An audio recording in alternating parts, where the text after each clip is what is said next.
alikuwa anatushauri wakubwa wa usalama wote, generals hata hao wengine kwa military, ni watu ambao wana uzoefu mkubwa sana kwa maneno ya usalama.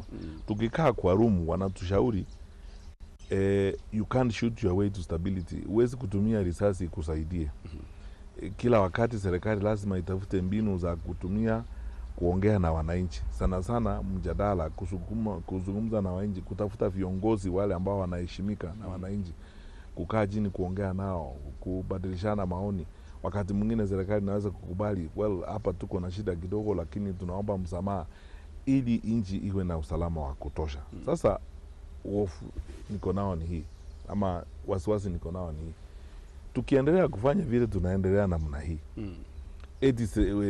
wale wako na serikali wao wako na uwezo wa kufunja sheria vile wanataka. Wakati tulikuwa na by election kule Nyamira, hadharani mchana watu wamebeba mishale na mapanga mchana, wamaandamana na mjumbe wa bunge, wanatembea mchana na polisi wanawaangalia. Hakuna mtu anakamatwa anasoma. Unajua tukiendelea namna hiyo, lile litakalofanyika ninaweza kukuambia hapa free, kwa sababu wananchi watafika mahali waseme kama ni hivyo, sasa sisi lazima tujitetee. Kwa sababu sasa siwezi kuwa sisi ndio tunatii sheria na wale wengine hawatii sheria.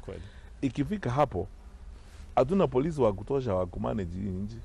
Nikwambie tu ukweli, hakuna. Na tunaweza kusoma katika nchi zingine yale ambayo yamefanyika huko. Unajua watu wanajigamba, tuko kwa uongozi, sisi tuko na vifaa, tuko na bunduki. Kuna wakati hizo bunduki haziwezi kukusaidia, kwa sababu wananchi watafika mahali wamechoka na watachukua sheria kwa mikono yao na hakuna kitu utafanya. Nikupee mfano moja. Kiongozi mmoja katika nchi moja hapa ya Asia ambaye alitoroka, asubuhi alikutana na waandishi wa habari, anawaambia yeye kwa maisha yake hajui kitu inaitwa surrender, hajui kitu